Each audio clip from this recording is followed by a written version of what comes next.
Say what? I caught my mouth full of food. So, y'all, it's Monday, and welcome to M3 Live. Every Monday at 3 p.m. Eastern, I meet with Greg to play video roulette. We got a bunch of videos. Love it. And, I love doing that. That's just like most things I see, I love. Yes. I'm like, oh, we getting this. Are we doing that? Shout out to Wendy's for providing lunch today. Yes. Thank you, Win-Win. And I've got a few previews. I guess, I basically grab videos all week long, let the algorithm do its work. And I try not to be too, I don't like to be like anxious like 24 hours beforehand. So I always have some videos, and I end up using a lot of them on Monday. And those are usually around like, right now I've been getting a lot into like friendship and communication, things like that. I feel like it's going to require that as, social, as our social politics kind of break down, like community aid, mutual aid, those sorts of things, and learning how to, be a good friend, because you're going to maybe need them, especially as the job market gets tight. Gets tighter. Right. I was about to say, you're gonna find yourself in need of some couches, and things like that. So I kind of been leaning into that. I say get a therapist now while you still have insurance. Yeah. And myself, of course, my algorithm, because of the Saturday sit down, my algorithm is resist. I get all the people, I get all the white people who resist, right? This current regime, and I say those words very purposefully. I use the word regime very purposefully. Because I was talking to somebody the other day who's a therapist who happens to be a friend of mine, and says, Greg, you speak with very intention. What's up, Mr. Collins? Hey. I do speak with intention. I do. So I use words intentionally. But since we do have a lot of videos, and I'm starving, so while y'all watch these videos, I'm going to finish my lunch. Welcome. So wait a minute. But anyway, welcome to M3 Live Mondays at 3 p.m. We do appreciate you tuning in. Bring a friend. If you are listening to us in the car, you can tune in when you get to where you go and drive safely. www.youtube.com/BellMediaMind2. And you can now find us on the web. I'm so excited by this. We now have a website up and running for your whatever people do on websites. I don't know. You can, whatever. Anyway, so I don't know. Like, we had to have a place to house all the stuff. So it's a place to house stuff. So www.BellMediaMindLive.com. Yes, indeed, live is the thing. And if you can't get enough of this shining face right here, just in a few short hours of Wednesdays at 7 p.m., he is all yours. And he might shake a titty or something this week. So tune in. I don't know. That's the wrong placard. That's swag. Yeah, that's Tuesday. I said Wednesday. I'm talking about you. You might shake a titty. You're not shaking titties. I thought you said Tuesday. Well, swag will be up tomorrow. Back in there. Swag will be up fucking tomorrow. Fucking swag. Yeah. Anyway, go ahead. We're gonna go every Monday. We do video roulette. Well, let's get into the videos. Greg sent me way too many videos this week. But that means we get, we're going to be switching to EV Mux in a couple weeks. They actually do have a wheel. They have a randomizer. Yes, they do. They have apps inside. We're going to have to figure out how to do it. I can't wait till we actually use it. But in the meantime, I'm serious. So I'm just going to pick one of those that I did not put words to. So let me do that and go back and forth. I don't care about this.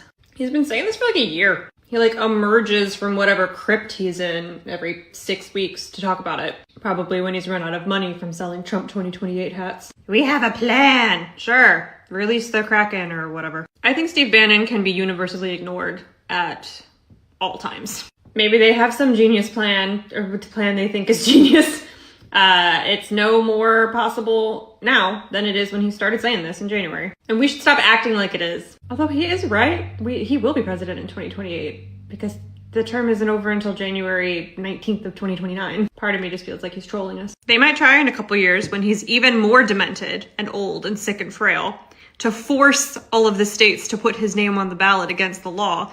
It's not gonna work. Go fuck yourself. Remember, the energy isn't, well, I guess it's gonna happen because Trump said he wants it to happen. The energy is, fuck you, make me. That is pretty good. I love her. The funny thing is that they really are selling this shit. But she is right that no blue state in their mind would ever allow him on the ballot, and he needs those states. It is interesting that a lot of the states that are necessary for to win, the swing states, are democratically controlled for the most part. I was thinking about, and it's going to get worse. It's going to get worse. Yeah, I was thinking specifically of Michigan and Pennsylvania, for instance. Yeah, that without those two states. Speaking of Michigan, thank you, Big Gretch, for saving healthcare in the great state of Michigan. The state of Michigan single-handedly funded Medicaid and Medicare. Oh yeah, they circumvented the government. That's wonderful. But I love her. She always speaks truth. She's a fellow Virginian like me, so love her. Next on the roulette wheel, let's go. We have a lot. So. Okay, so I'm gonna pick one that has words. Let me see. I'm just gonna pick one. Friendship is very rarely a convenient thing, and often the most meaningful memories that you will make with people will come at a great expense to your daily life and to the things that make your life easy. I just had to take a few days off of work to go to a bachelor party that involved 4 or 5 of my best friends canoeing down a river in Big Bend, Texas, in the middle of nowhere, completely off the grid, with no ability to get back to some of my clients or do a lot of the work that I do on a weekly basis. And so I had to get way ahead of a lot of that work. Another one of the most meaningful and exciting trips of my life was going to Iceland when I was a senior in college. And it was my first semester, and we had all these finals coming up. And I literally took this trip to Iceland the week of my finals because that was the only time we could do it. For some of the other people, they had some harder things to schedule around, even than finals. But one of the things I've realized is if you value something enough, you can always rearrange everything else in your life around it. And so for finals that year, I contacted all of my professors and asked if I could take the final early and get all the assignments that we're going to be due at the end of the semester, get them as early as I possibly could. I let them know that this trip was really important to me. And somewhat miraculously, that ended up working out. And it remains to this day one of the best trips of my life. Same with that trip that I just took last week. One of the most rich times of friendship that I've experienced in the last few years. And that's just something I've decided in my life, is that I am willing to sacrifice quite a few things to get quality time with the people that I care about most. Friendship has become even less convenient for most people because of the increased convenience of false connection through social media, through AI, through video games, whatever it is. I think people are willing to pay a lower and lower price to be with people in a deep, undistracted capacity. And I just want to be another voice on the internet reminding you that friendship is worth the sacrifice every single time. And if you find yourself at a place in life where you can't think of any people in your life that know you deeply, that you've experienced high highs and low lows with, it might be because you are waiting for convenient, unproblematic friendships. And the thing about that is friendship, when it's done with a high level of commitment and depth, will bring all kinds of problems, all kinds of conflict, and all kinds of issues that you're going to have to overcome. But those trials that you go through with people, the inconveniences you have to get past to make things happen, are worth it 10 times out of 10. So go chase it. Don't let the pain that is required to get to time with friends, to get to depth with friends, hold you back from having incredibly meaningful friendships. It is worth it. You know, I guess this is showing up in my algorithm repeatedly, and I think it goes to the idea of dating as well.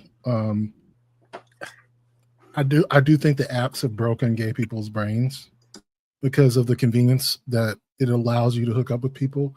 We don't know how to date because our threshold of annoyance or the inconvenience of getting to know someone on a deeper level is not there. We have not built up the muscles necessary to deal with the awkwardness, with the rearranging of schedules, with the cost of time, energy, annoyance, misunderstandings, those sorts of things, because people have ritualized, hookup culture, or even just like shallow friend culture, to the point where everybody understands exactly what is in it for them, is transactional, is, bang, bang, in, out. Wait a minute now. I have a question.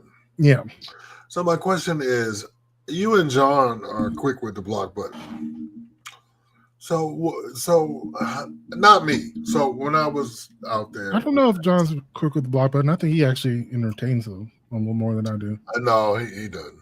He doesn't. Trust me, he doesn't. I'm telling you, like the conversations that we've had privately, if something is out of his scope, no picture, you asking for something. You know what I mean? He doesn't take for no, because I'll ask, well, why? No, it's okay. I'm saying it for myself. I'm trying to get away from that entire place altogether. Like going on. Like first, yeah, no. Like when I got my new phone, those apps are not on my new phone. Like there's not there. So I think I find it a great place to socialize. Hey, Sammy, I find it a great place to socialize. I'm not. Like I said, I get in trouble for this all the time, but I actually use it for a friend mechanism. I do. And if you don't want to be my friend, fuck it. You know what I'm saying? Good afternoon. Yeah. I think I have other things I do. Like, I guess I put it more into M3 now, especially with the, responding to individual posts, or, creating content for that matter. Well, yeah, I have to do that too. But the other things, I stream on one of the apps that is known for dating, you know what I mean? Mm-hmm. And my streaming audiences are large, and they've come to respect me as Greg, the guy, the podcast, you know what I mean? Mm-hmm. And so I think my interactions have become less sexual and more of a different kind of nature. Real quick, Sammy says this guy hasn't met some of the people that I've met, otherwise he wouldn't be saying this shit. And that's what I feel like. I feel like that is a uniquely white privilege. I think because I don't think black people at work and at school have that privilege. And because you're not going to go to a HBCU and tell your professor, Dr. Jackson, just don't name of it, Dr. Jackson is not going to want to hear that, oh, I'm going to Iceland. Can I have? No, he's not going to break his syllabus. No. I don't know about that. Like, people do make, maybe not for a vacation, you're right, but I mean, if you had to say in a family emergency, that is way different than I'm going to Iceland, or I'm going right river rafting for somebody's bachelor party. My boy ain't trying to hear that shit. No, the thing I'm getting at though is that if you're going to make time for people in your life, right?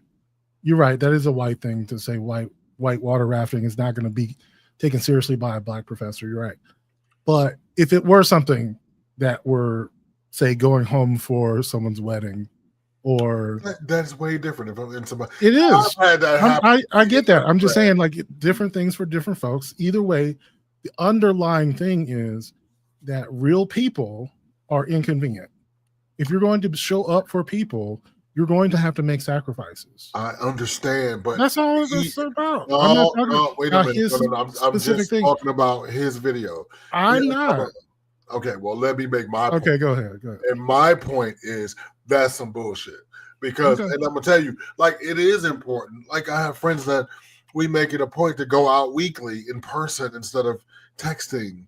And that's what I'm talking about. You in person. Right. I have that in my life. You know what I'm saying? Right. I make sure that it's not, you may send me a funny video. I might say, hey, you're online. But, bitch, if you live in a 10-mile radius, I mean, and you haven't seen each other, right? And Vic and I always make this thing like, look, we're gonna try to do better in 26. You know what I mean? Like, literally, I work out a 0.2 from your house. 0.2, right. Not a mile, not even a half a mile. I can walk across the street, and it doesn't make any sense. And in order to make that happen, one or both of you are gonna have to do something inconvenient to shift your schedules to be in the same place at the same time. That's all that I was getting about this. Well, and that's the idea that I have been finding in my algorithm, because I have several others that are on the same point. Okay, well, but yes, he's white. So he's going to say white shit. Well, yeah, I don't think black people have that culture. Go ahead on to the next. Yeah, I know. I'm saying we need to make some changes. So here we go. No, it is a top drought. We need niggas going to medical school. We need niggas who want to be engineers. We need people who want to learn how to fix cars. And we need people who want to be stern, unequivocal tops in this season. My God. I understand the diverse girls are out here. I want to respect the sides, you know. As a elder bottom girly, absolutely. But we can't maintain the recipes without, I mean, a half sandwich is cute, right? A sandwich with a bottom piece of bread and a snack on top is cute. But a sandwich with a top piece and a bottom piece, my God, on today, huh? If Subway sent you 2 bottom pieces of bread with your sandwich in between, you'd be like, well, girl, I mean, it's cute, but where the top piece? And over the last 20 years, the brain drain of tops, the Arby's drain, if you will, of tops has been rough. And these new top niggas don't need to be topping. They need to be stopping. You know what I'm talking about? Well, you know what's funny is that there is actual research on the difference between tops and bottoms, you know, like the numbers. And I've often heard people say that there's always, you know, a lack of tops, but there have been some research within the past 5 years that basically confirmed that. And the way that they did the research was basically spying on people's search histories and things like that. So they didn't just take people's word for it. Like they didn't just ask them. They got permission to look at their history. And so basically the breakdown is like 30, 20, 10.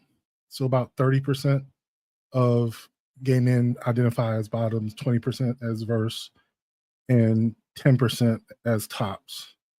And then you have a bunch of others that are just kind of like sides or oral only, or, you know, which is surprising when you say like only about 60% of people. The sides are actually some of the largest groups. People who do not engage in anal penetration, which is hilarious because, you know, you wouldn't think that, but almost 30% of gay men don't. They're either just masturbating or just rubbing one out, oral only. So anyway. I must be difficult today because I find that to be somewhat dishonest as well. I think besides and people that are versatile and stuff like that, there are some versatile people in the world. Mm-hmm. I think basically, and we can go on from here. They kind of give up looking for a top, so they pick something else. That's just my opinion. Well, yeah, that's the question. The 20% who say that they're verse, are they verse or are they just bottoms? I don't know. Who are sick of the search and the sides. Now, listen, the only sides I'm interested in are mashed potatoes and gravy, and fucking green beans and shit like that. I mean, fuck that. Hold on, Sammy. Here we go. Sammy's laughing out loud. Wanted top piece of bread. Yeah, that was hilarious.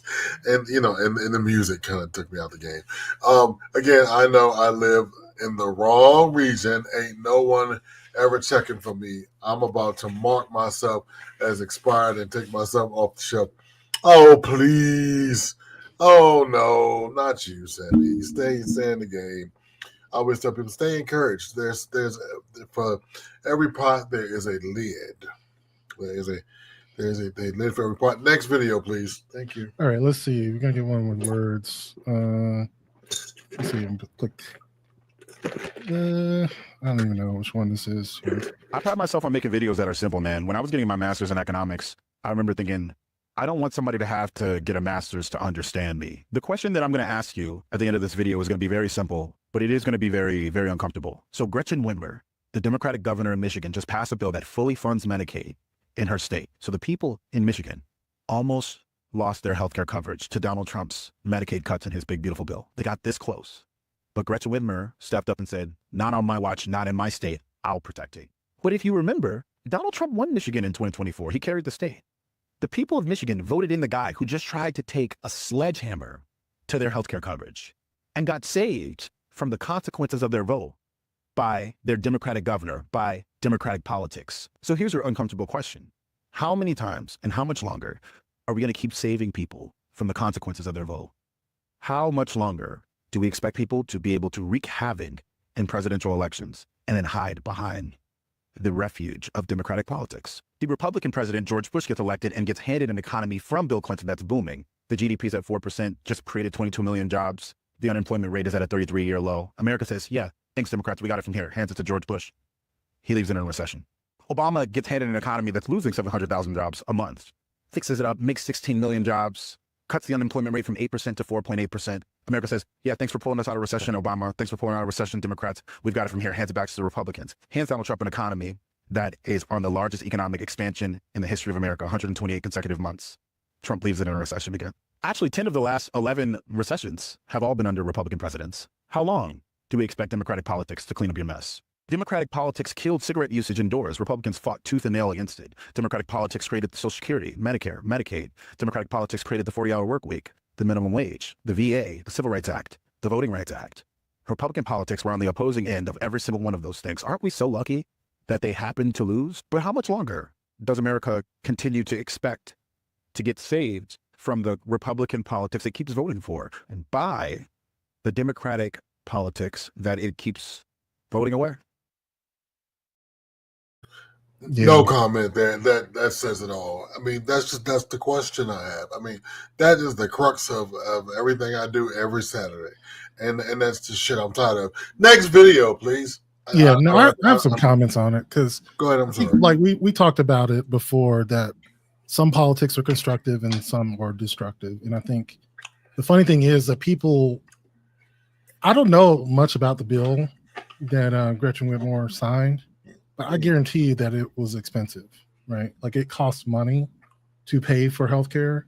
And so people have to make sacrifices to do bills like that. And what's so funny is that once people get what they want, it's kind of like they forget how much it costs. Like I was just thinking about, like I was talking about friendship and stuff. The people want the reward without having to pay the cost. And it's funny that that he mentioned that, like particularly Clinton and Obama turned around horrible recessions, right? Like both of them to the point where if I remember the economic situation from the end of Clinton's term was that we were due to actually pay off our debt in a decade, right? Which would have been 15 years ago now. You can't imagine that. At this point, we have so much debt that we're going to be spending more paying the debt than on any other thing that we pay for before we even get to military spending and healthcare, which are basically 90% of what we pay for. Like so social safety net and military is 90% of the money, right? Before we even get to that, we're going to have to pay that much in debt. It really is to the point where like the irony is Republicans have been harping on the debt all these years when it wasn't an issue, but now it's actually become an issue. Like we're at that point now. Yep, yeah, that's nothing to say about it. That's and listen. All I have to say about that, what's up, C? That we're now that we're talking about it is that there's a way to pay for it, and she found a way to pay for it. Virginia found a way to pay for it. New York found a way to pay for it. Is it expensive? Yeah, but does the people of the state want us to explain it to them and tell them, oh, this is how we're going to pay for it? And you guess what? The pennies that come out of their paychecks and the pennies more that doesn't go to the federal budget to get diluted, and you pay for it right there in your state is way different. And the same thing is going to happen with gay marriage. It's going to be all the blue states are going to protect gay marriage. Some of red states that are fairly, I don't know, because these red states are popping up with blue legislatures every day. And I tell you, in Virginia and New York and California, there's a shift happening. So if you're in the great state of Virginia, please go vote on November the 4th. Abigail Spanberger is on the precipice of becoming the governor of the great state of Virginia. But please go vote. But I just that explained in my head what I wanted to say out loud each and every Saturday. Next video, please. Yeah, and it's unfortunate. I think that is going to continue to happen, unfortunately. But let's see. They might as well let Obama run in 2028. If Kamala would've done half the shit, they burn her at the stake. A black man wore a tan suit and you niggas were irate. A white man at the White House, now y'all don't have shit to say. This is how you know this shit's always been about race and never about the president-elect making this country great. They say the No Kings protest was a riot full of hate, so by that train I think in January 6th was a parade. To anyone who voted for him, know you're a disgrace, and know you're the minority now in the human race. Trump's ballrooms what they can't afford and healthcare's what they can't. Who votes for tax cuts for a millionaire while making minimum wage? That's it. Yeah. That's it. No, I was going to say, like, we talked about it before about the politics of selfishness and the politics of magnanimous, like morality. Like, we're clearly big thinkers. We're part of that group that actually sees the bigger picture, and you can see how stupid people behave. But what Republicans have figured out, and it will continue to win elections, is if you can say, oh, you want health care for everybody, or do you want a tax cut? People will take the tax cut, unfortunately. So, let me push back on that. Yesterday, Speaker of the House Mike Johnson told a bald-faced lie and told the American people to go to his website, go to Section B, something. And we're normally lazy, and we normally don't. But at this particular junction, 500,000 people realize that Mike Johnson is lying, because they went to go read the big beautiful bill section, and you know what it says, that because the Democrats put in writing their pushback to why the government is closed. And so I would like to think, and I don't fucking know. And you know what? Honestly, I don't give a fuck. But I think we're at a precipice. Some of us are looking beyond what we're being told, and some of us are going for the status quo. And hopefully, and this is just a hope of mine, I mean, because the thing is, all we can do is present the information, and that's the thing about it. I don't care who wins the next presidency. I'm out of that realm. I'm really I don't care. I'm saying I think I want Democrats to get better at politics. They're good at policy. But I don't think that right. But I don't think, and this is my opinion, and we can move on to the next video. My opinion is I don't think they're necessarily terrible. I think what they're terrible at is not the showmanship of it. You know what I'm saying? It's like, oh, this is what it is, and this is, yes, it makes sense, but some people need a bow on it. You know what I mean? Or that's just it. But good luck. No, I'm just saying, when I think about what it takes for a Democrat to succeed, I think of both Obama and Clinton, who both had this ability to really like connect with people on a, like, they were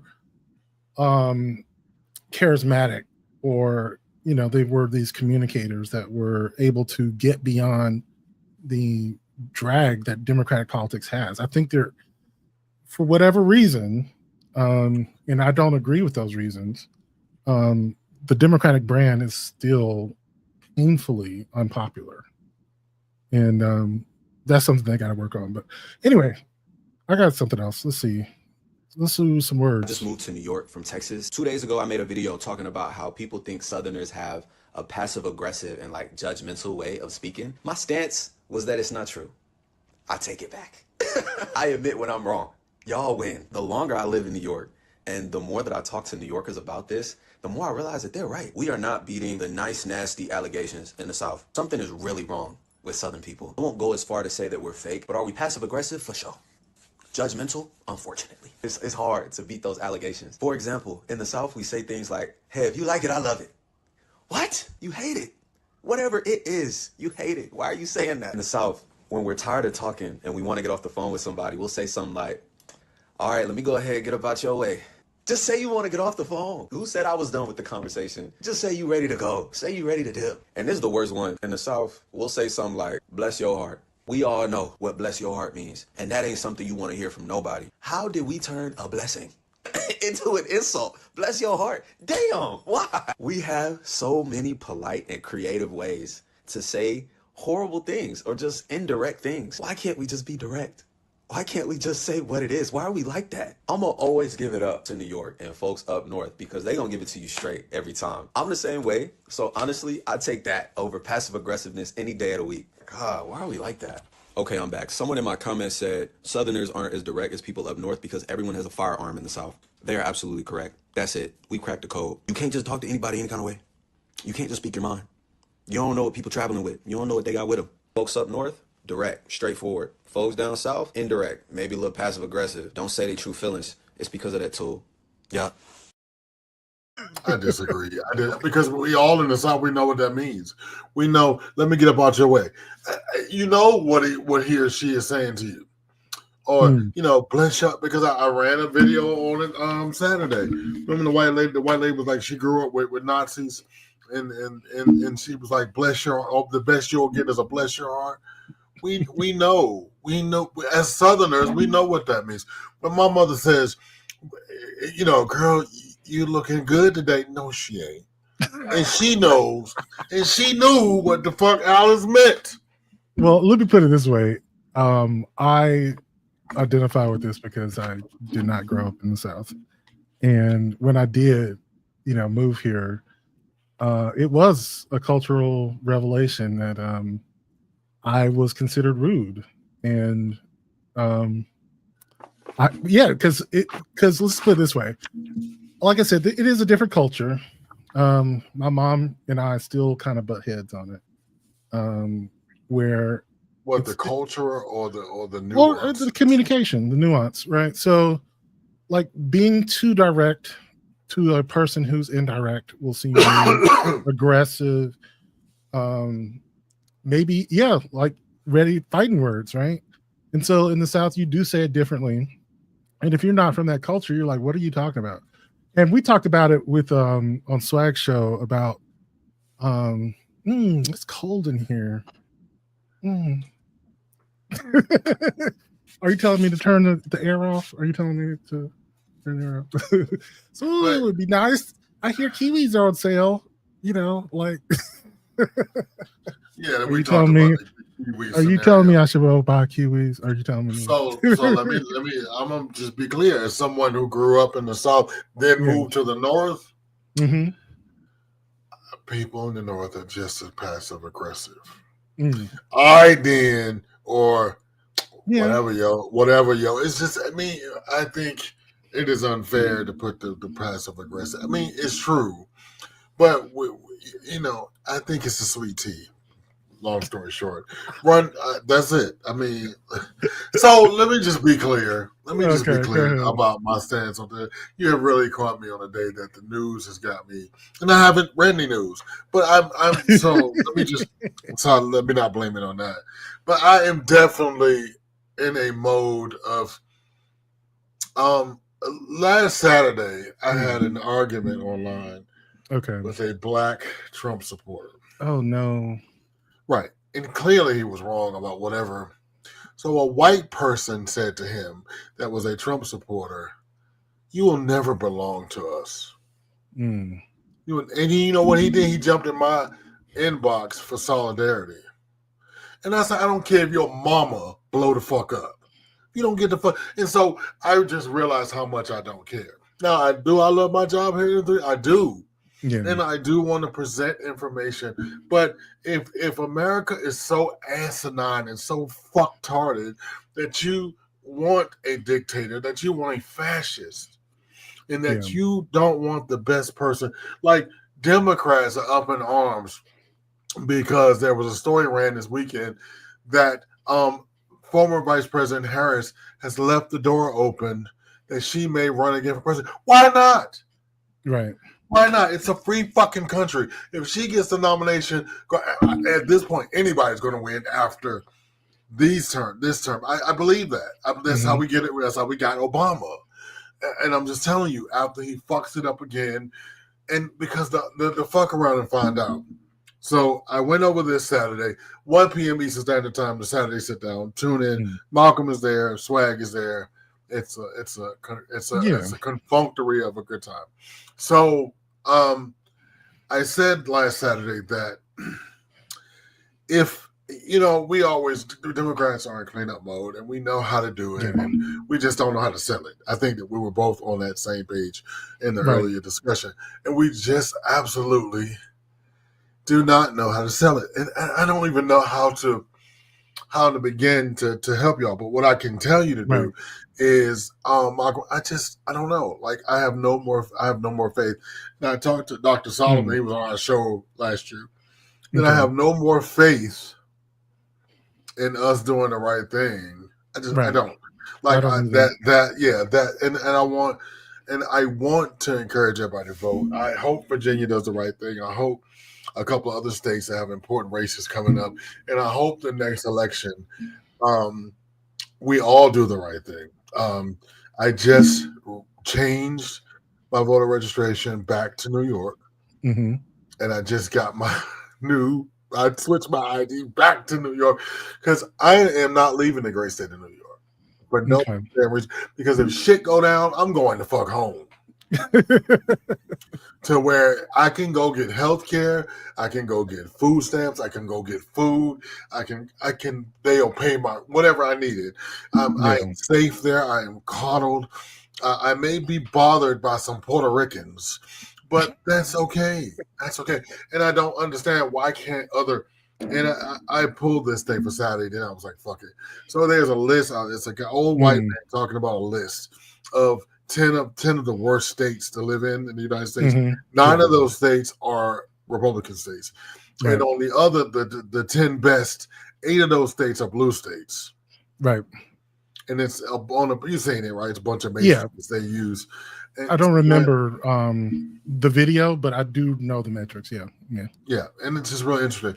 Please find a funny video in that because I was gonna put this up here. Like every election, you got to be like, you in danger, girl. You in danger, girl. Yeah. Every election. Election. You can't trust these motherfuckers. You can't. And y'all want to know where these Palestine motherfuckers at? Where y'all at? Where y'all at? Y'all paying money to see Vice President Harris. Y'all paying money, and she'll gladly take your money. She'll gladly take your money. She thank you for buying her book. That's what she's telling y'all. And then she told y'all, oh, you the motherfucker telling niggas not to vote. That's you. All right, what's the other guy? And that is true. Molly, you're in danger, and we don't even care. But there's a $300 million ballroom that most Americans, and he's taking the Bride Ballroom. That's what I'm calling it now. Listen, this one? Yeah, that's a good one. The Bride Ballroom. Scratch my balls and I'll scratch yours. I can't believe that fucking Apple contributed $10 million to. I mean, like every major corporation. Because I need the shit on my phone. I'm not blaming you, Tim. Listen, that's Malcolm. Don't I need look. Give it a good regulation. Everything I got on this motherfucker right here. Look, I know the blood pressure shit. The blood pressure shit. The I ain't even got diabetes, Lord. The diabetes shit. I mean, come on, Tim. Do what you gotta do.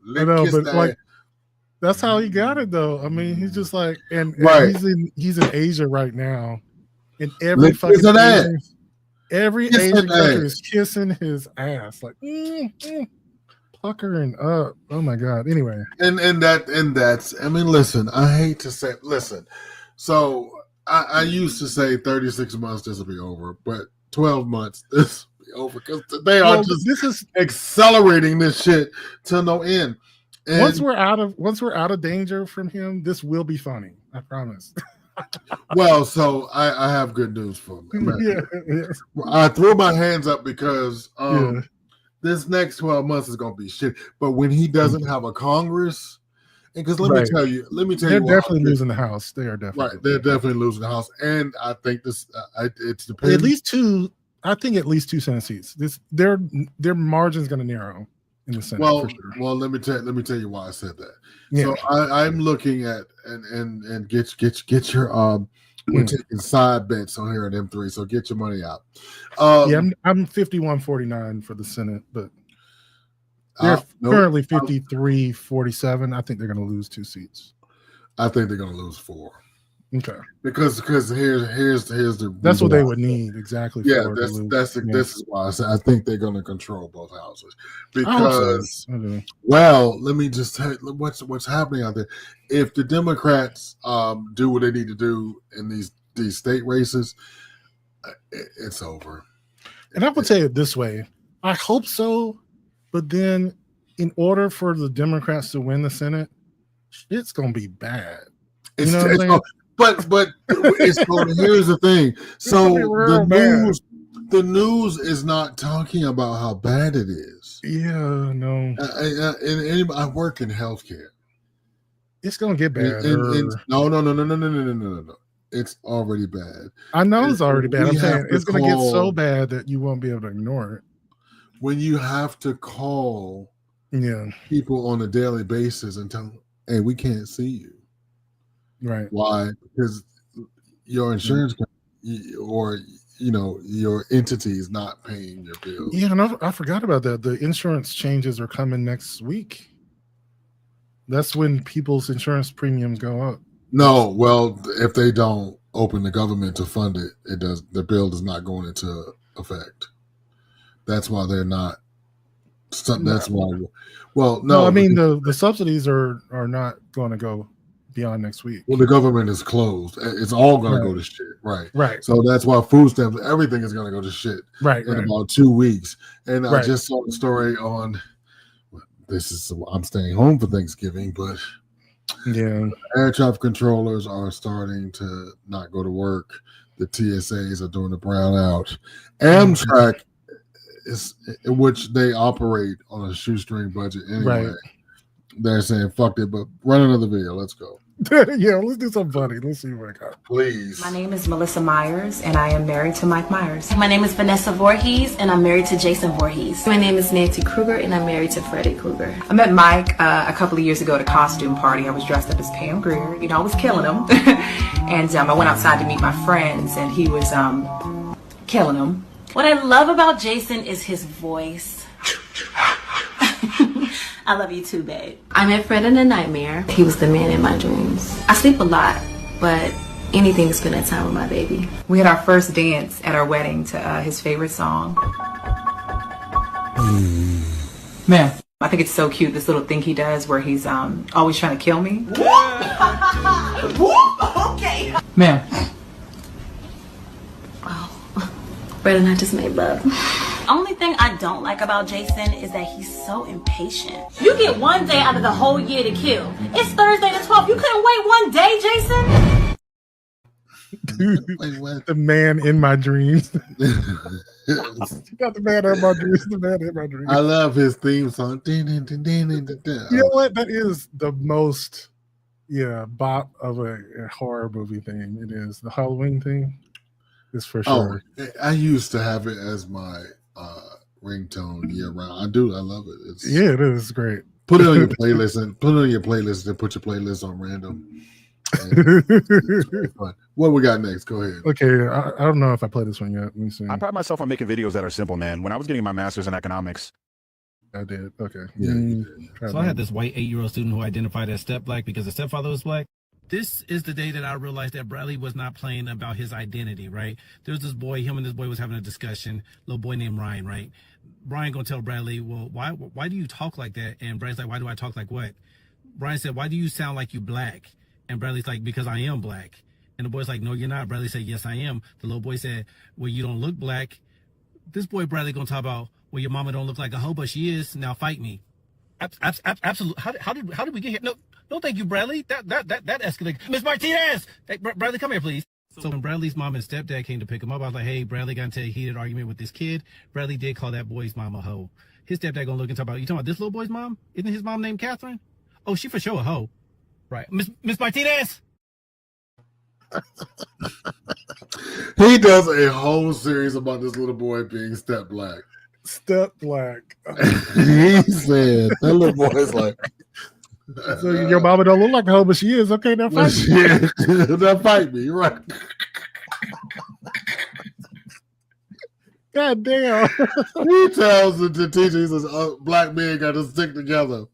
And he says, And then in one of the episodes, he's like, and I told him I ain't got to do nothing but pay taxes and be black and die. He says, you're not doing two of those things. Oh, God. That's just hilarious. That's funny. Go ahead. Okay. Why is talking to boys so exhausting? As somebody that was raised a boy and around boys, my theory is that boys are taught that conversation is a competitive game, that every time you're talking with somebody, there is a winner and there is a loser. And this is exhausting in a lot of different ways. When you are sharing your experiences with a boy, well, I experienced this and I felt this, they will see that as an invitation to try to one-up you, to be like, well, this is my experience that's even bigger than yours. If you're talking about a shared hobby with a boy, then a lot of times they will see every opportunity they can to either correct you or to educate you. Well, actually, did you know? And if they can't do that, they will lose interest in that conversation very quickly. If you're trying to have a romantic conversation with a boy, then a lot of times what they are doing is they are trying to show you how much better they are than other boys. And they'll just be bragging about different things as if that was the conversation you wanted to have. Now, women are not immune to this, but I think as the gender that has less societal power, women are often forced to have conversations that are more cooperative because they have to in order to survive. And so one of the things that is really powerful that I've had with a lot of conversation with women is in a conversation, when I'm listening, I'll just be like, wow, you're so right. Like, I didn't know that before. And it's not a performance. Like, I genuinely am listening to them and being like, oh, I learned something that I didn't learn before. And I'll be like, wow, you're so right. And they'll be stunned. They will just be stunned. Like, no notes, no correction. No, like, I'm so glad you shared that with me. In fact, can you tell me more? And the thing is, when you have conversation as a cooperative game, then if you're sharing experiences, before you share your own experiences, you're trying to understand the feelings that that other person had. And you might share your own experiences, but not as a way to one-up them or to discredit them, but as a way to say, hey, this is how I understand your feeling, and this is how I'm coming together with you in this conversation. If you're talking about a shared hobby and conversation is a competitive game, then instead of it being, well, this is what I know, and this is what, it's about saying, well, here's this thing that we're trying to have a fuller perspective of, and I'm trying to understand your perspective and share in the love of this thing, instead of like, I love it more than you. And when you're having a cooperative romantic conversation, then instead of it being, well, I'm the best mate and here's why you should pick me, it is simply, hey, we are building a relationship. We are trying to understand each other. We're trying to support each other. We are trying to move together. And that's just so much more fun and so much less exhausting. And so when I hope for a lot of boys to mature into emotionally mature men,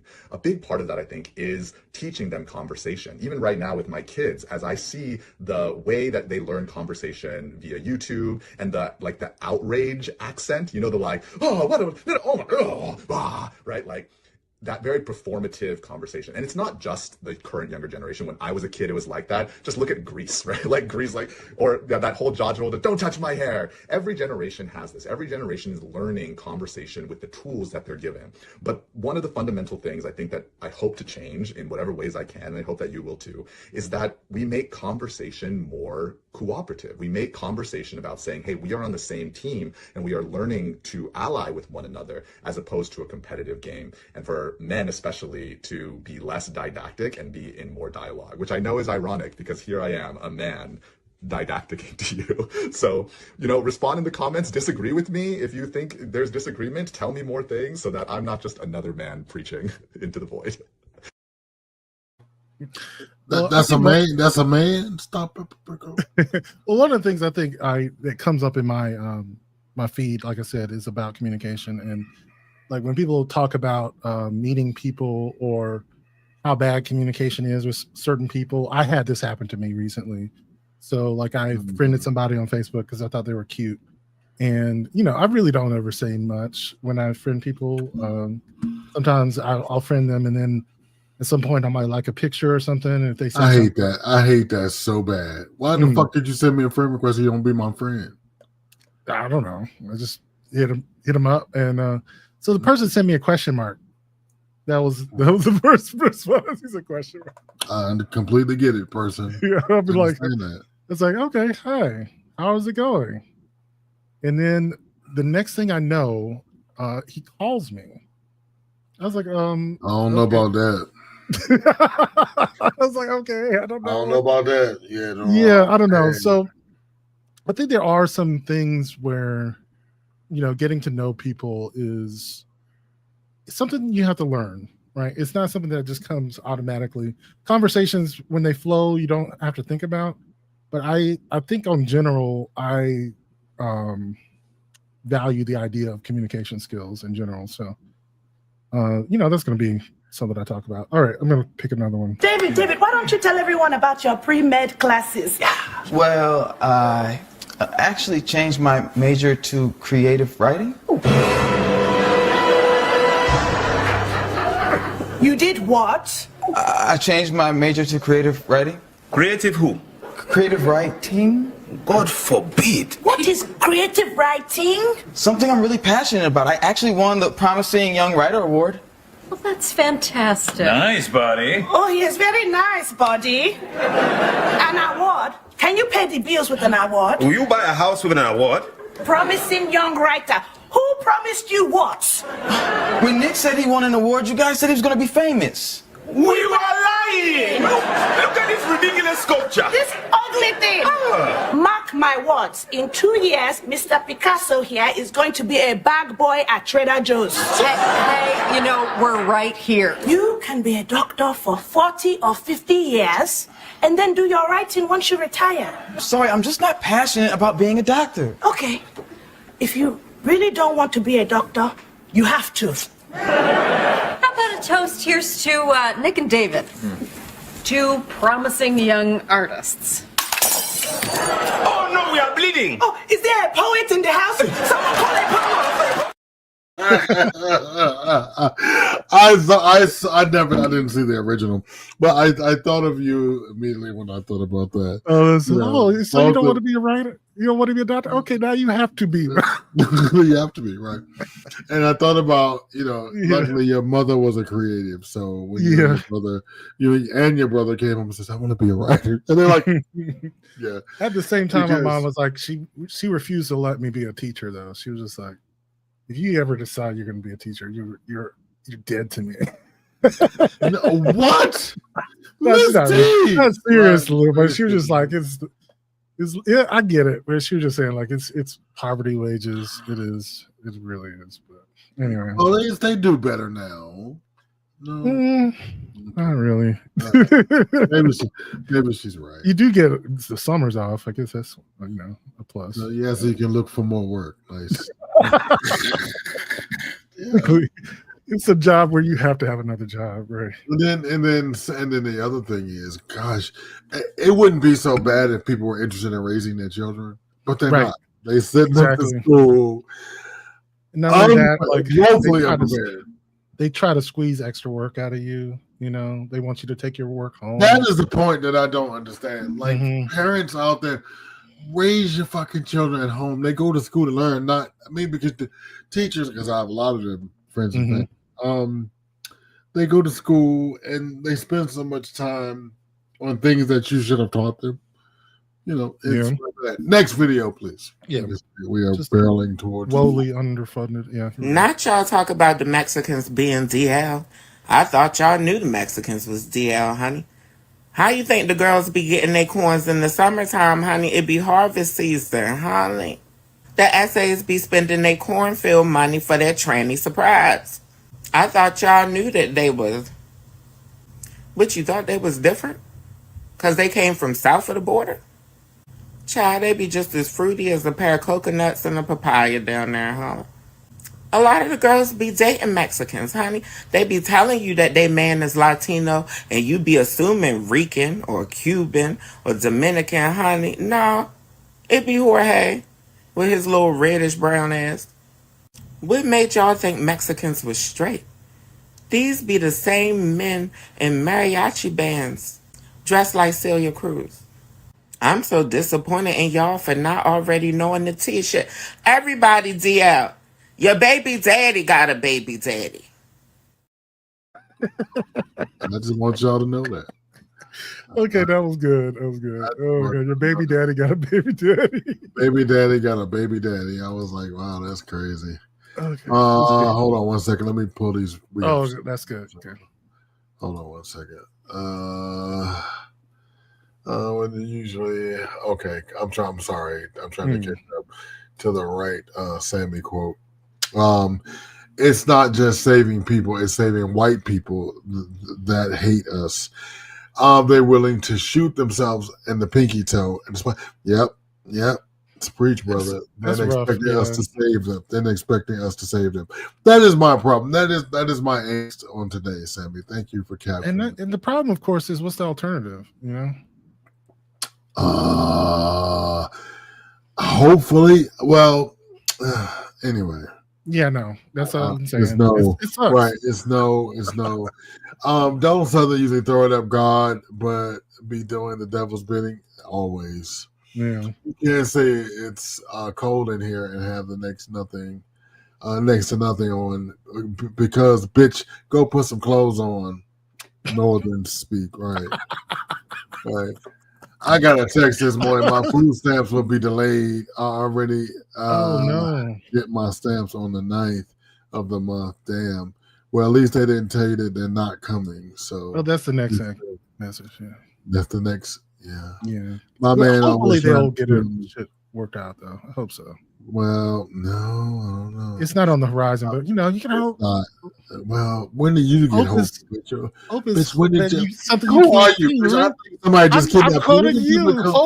Hope is when the belief in the unseen. Remember? No, fuck you. How about that? You see, y'all see now. Y'all see this shit. Y'all right? Y'all see this shit live in person. He's trying to trigger the fuck out of me. Yo, he says my man always trying to kill me. Oops, you missed me. Oh yeah, that was hilarious. I just watched this. Cute. He trying to kill me. Oh, right. This is so on brand for certain cultures. Yes, and Latin because listen. Yeah. The conversation, my father was still living when I was an undergrad. So I wanted to be fine arts major because I wanted to be an actor at one point. And my father was like, in his thick Cuban accent, "What? Who? Excuse me?" I got all that in one sentence. So he says, What will you do? What job will you have? I said, what do you mean? He says, no. He says, and literally, he says, my money is not paying for that. That's what he said. And I was like, okay, well, luckily I have a scholarship, so there's that. But I end up getting a business degree. What up, sir? That's a t-shirt. Your baby daddy got a baby daddy. It is a t-shirt. Malcolm had gotten the rapture and cloned. Run, Greg. It's not him. Right, exactly. See, exactly. Because I'm like, bitch, who? I know, we're in Swedish places. But I try. Listen. I'm trying to be hopeful here. I try. God, I'm trying so hard. And let me tell y'all something. Y'all just don't you think we just get up here and talk to each other. We have to look for this stuff. We do. We have to know what the fuck we got to do. Because if I tell you cultural stuff, I don't know. No, man. No, because I need to know when the killer, because the killer is in the White House. I'm sorry. Yeah. I can no longer afford to turn my back. I do cultural shit on the weekends when I go, you know what I mean? When I go to the actual cookout with actual black people, when I go to church, when I go to, coming up next, right here on M3, not next today, we need to start doing more than one program a day. I wonder how will that work out. But anyway, so coming up next, tomorrow is my man Swag for Life at 7 p.m. Eastern Standard Time, the Bewitching Hour here at M3. Not today, but normally join us for Patreon, patreon.com/MailMediaMind. And what that entitles you to is to exclusive access to our Telegram page, which is the reason Malcolm had to get a terabyte. A terabyte. No. Wait, let me finish. The reason Malcolm had to get a terabyte iPhone memory. A terabyte. That's so nice too. I don't have to delete nothing. I have the same phone. I know. And it's 512 gigs. I ain't got to delete shit either. Like I got right here from the 70s. But yeah, so there's a reason why he has a terabyte. To go to become also, on Patreon we got books. Let me see some of them. This is from last month, but I still have this up here. The was it the Patternist series from Octavia Butler? Yes. The Trees from her estate got so paid. Mm-hmm. Yeah, I'm so hurt that she did not live to see all that money. They gave her like what, $300 million or something. Yeah, and that was in the early 2000s. So her children and children would be rich. Yeah. Rest in peace, Octavia. Absolutely. What a visionary. She imagined all of this. I know. I got a biography of her, so I'm going to read about her. I've been reading her books. She wrote mainly like early 70s, 80s, and 90s sci-fi. Yeah, she is the mother of Afrofuturism. Mm-hmm. If you're not familiar with it, ask Malcolm Knowles. No, I'm just kidding. Afrofuturism is the. But yeah, no, like this right here was like one of the best trilogies in science fiction. We were like on the level of like Isaac Asimov. You know what I'm saying? Yeah. But like, wait a minute, Malcolm. They don't know who Isaac Asimov is. Stop. Yeah, they do. No, they don't. iRobot. Everyone knows. Thank you. No, everybody does not. Stop assuming. That is the Republicans' problem with us. We assume everybody's smart. Yeah. And they're not. So there you go. He has the invasion begun at Calvin Collins? Yes. Yes. President Poopy Pants is the leader of the opposition. Yeah. Malcolm, you got too many vids on the Patreon group. LOL, that's why you need that terabyte, and you better know it. I ain't nobody running from that fact. Because let me tell you, I think we're up to like 2,500 videos. Because even my Siri was like, "What the fuck, man?" No, it is over a terabyte of videos. It is true. I did. Right. You know, I talk about you when I talk about excess. When I speak of excess, that is. Yeah, you know, like when I'm bored, instead of playing Candy Crush, I download porn. I mean, yes, and it's all for your love. It's all for because he loves you. Yeah, and then I find videos that I, jerked off to when I was 13, and I'm like, oh.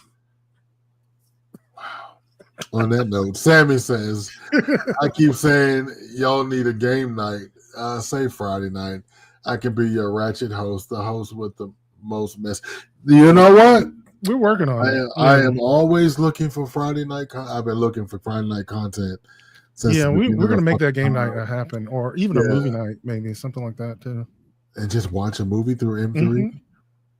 We can do that on our website. Yeah. Bitch, you don't get to pick. No, not you. We all gonna be watching. I got to pick. Oh, we're not gonna watch it. Okay, I'm just playing. There's a section for Octavia at the National Museum of African American History and Culture. There certainly is. Please run and go see it while it's still.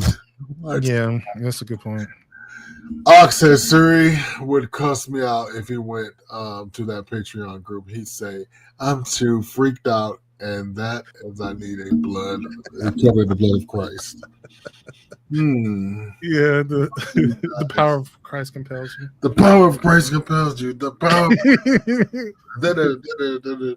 Get the demon out. Always a joy to do this M3 live. Yeah, Monday. It's always, and I love the new. Do you have to run your videos through? No. It just seems time consuming for these purposes. That's what I'm saying. Oh no, I don't do all of them. I literally I did it over my lunch break. So, I appreciate you sending them all in one place. It was easy. It didn't take much time. So I appreciate it, and I appreciate the audience. So listen, and I wanted to get you guys in the fun, so you guys have all that information out there on socials. If you have anything funny you want to see, anything that's interesting that we can talk about. Yeah, send it to Male Media Mind on Facebook. The inbox is always open, not just for dirty talk. We'll take regular questions. Swag definitely has a reservation for the VIP spotlight. Yeah. So, like, if you have any topics you want us to bring up, and and I say we, I mean Malcolm pops up on Telegram, and we'll answer any question within reason. We got new stuff coming too. By the way, like.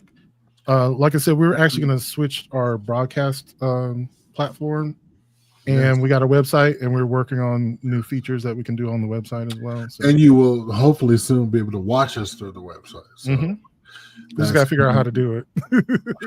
Teaching myself. Says dirty old man. Right.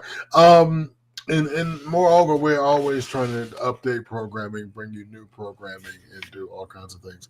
But unfortunately, on Mondays I don't have time to do Patreon. So tomorrow we will do Patreon, and we will be back here with Swag. Yeah, Swag always has like a full panel now too. Yeah, it's great. We have a great time on Tuesday. So come back.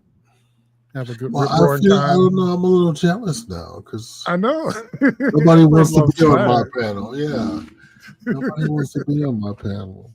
No, because everybody loves. Well, listen, because I told him not to come. I was mean, old Mr. Greg, and I told him not to come. Don't come over here with that. No, I mean, news is an acquired taste. News is right. That's true. And I don't want to. And it's hard to get it out. Right, it's true. All the voices are talking, so I always make the excuse. My show is highly produced. It is. It's highly produced. It's down to the minute. Last week I went to 96 minutes. And I almost lost my shit. But there is a clock over here, and there's a certain time I need to be hitting each and every story. So, but let's not forget, we're coming up on the holiday season. And speaking of Saturdays, on the Saturday Sit Down, I will start presenting some of the Talented's very favorite things. Bougie, I got Bougie Problems. The maker of that's going to show up. My Christmas decoration, Christmas balls guy, Marcus Richardson's going to show up. One of our favorite viewers here, Mr. Kenneth from LA. He has a great t-shirt sneaker line. It's very retro. I'm excited about that. So if you have something that you would like to get out to the world and that you can send me something for free and let me test it out, and and I will have you on one Saturday and to do the Talented's favorite things. Malcolm, I'd like to thank you for creating this beautiful platform for us, and thank you for always being an ally to the community and putting up nasty photographs for us to ogle men of color. You know, because I do realize in talking to people online that you don't do. I don't know why. He always sends me out there to do stuff. But anyway, like I realized that when I talk to people, there are not queer spaces for people of color. We would think they are because we live in populated places, but there are not a lot of, where they're usually popping balloons and dating and they're not doing anything. I didn't realize how people looked at us as highbrow. Yeah, that's true. You work over there. That's what they tell me. That's what they tell me. Oh, you over there. You one of them. Oh. Yeah. I mean, we kind of do both. And like I said, we have done this, right? Yeah, That's like amazing. I care about like talking about communication and philosophy and relationships. How did you? I'm going to ask you this question. How did you? Like we kind of did it together, I think, because I think we just kind of ran on opposite tracks. How do you find? Because this was a question I had in the inbox, and how do you find that mix between sex and sanity, politics and polygamy? I mean, whatever. Like, how do you find that? Like, where's that mix come from? I think the reason is that the underlying problem that people have finding relationships, getting, being comfortable with their sexuality is a deeper issue, and they're not recognizing there's some underlying shame, or there's some underlying inability to communicate, or not being able to be comfortable in public and express their desires to someone. Like they're on some level ashamed of who they are, and so they can't really say it in a certain way, and they make all these postures and things like that, and I'm like, okay, before we even get into how to meet someone good, how do you become the type of person you'd want to date? and that's where it comes from. Like we got to start from the foundations, you know. So I'm gonna get like Cream now. So are you dating? That's I am. I'm dating. Well, I mean, people, are you one person? No, I'm dating myself. I am seriously. I take myself out on dates. Like I said, I think we all should. I do that too. Mhm. I love that. Yeah. You know, what's the favorite place to take yourself? Tell me. Well, I think movies, coffee. I love to take me to the movies. Mhm. I'm a Gemini. I'm an awesome date. We have all Yes. kinds of conversations. And I find bookstores. Yeah, but you know what I find? When you date yourself, I find like the movies is not a great place to take a date, an actual other person date, because you are there. Like I'm gonna tell you, I went with a group of friends to see one thing after another. The new Leo DiCaprio film. Okay, it's going to be Oscar nominated, by the way. Yeah. Regina Hall and what's her name? Tiana Taylor was amazing. Sean Penn was amazing. But I realized as I'm like, why are you talking to me? Why this is not a good conversation time? And some of the people in my group were falling asleep because it was 3 hours long. Oh yeah. And they would wake up. What happened? Nope. I spent my money. No, I'm not doing it. So going out and taking yourself out is an amazing thing. Yeah. So, no, I remember some movies like maybe have a discussion afterwards, coffee and something. But that would have to be like a 90-minute, 2-hour movie. You're right. Like after 3 hours, I'm ready to go take a nap. So are you? Mm-hmm. I think that would be a great business model. Nap after the movies. No, movies, cocktails, and conversations. Where you engage after the movie, you engage in like dinner or coffee, and you talk about what you just seen. That's not a bad idea. That's a good one, actually. It's a very maybe that's how we'll do it here on M3. We'll run movies, and we'll have. Yeah, I'm thinking. I want to. We'll talk about that. I do actually have a good movie. I haven't seen it yet, but I've heard it's like a. Tell me. I might have seen it. Tell me. I have to look it up. I can't remember something. I think it's called "I See You" or something like that. I have not seen that yet. I have not seen that. I hear like it's a twist on a horror film, and they say you can't even discuss it because you ruin the movie. But if you all watch it at the same time, it's kind of a good watch together movie. So now, can we hold some? We have to keep it. We'd have to keep it on the website, right? Yeah, and here's the other thing: Swag and I have been going through the new browser thing. We may be able to host on Telegram, so we could host directly into Telegram, and there wouldn't be the same protections, obviously. So, okay, we could watch a stream on Telegram or on our website or both. Yeah.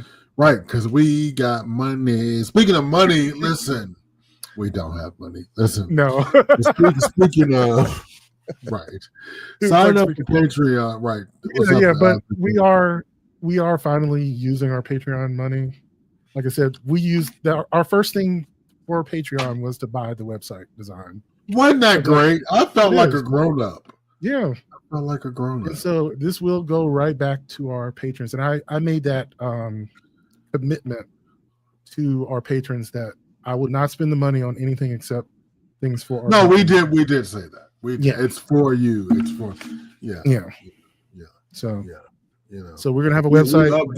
We update the graphics. We'll send you coupons for snacks. I don't know. Maybe we can do an online coupon for snacks or something. Yeah, but the new thing has got apps in it, and one of them is a game app. So like has a wheel where you can randomize like questions or get the fuck out of here. I'm excited. It has apps you can download. So we don't even know what's available. Like third parties make apps for this platform. Oh wow. And, listen, so y'all have gotten a public Patreon out of me. We have 15 minutes past. So listen, I will see you guys tomorrow. Thank you so much for joining us. Hold on 1 second, Martin, before you click off. Now, I'm going to be soliciting donations for my new nonprofit, so get ready. I'm getting a digital packet together. It's coming soon. So, $5 or $10 or whatever you can spare to help the less fortunate. I'm so excited to do this in the name of my moms. And thank you. And thank you for always watching M3. We'll see you next Monday and tomorrow. Peace.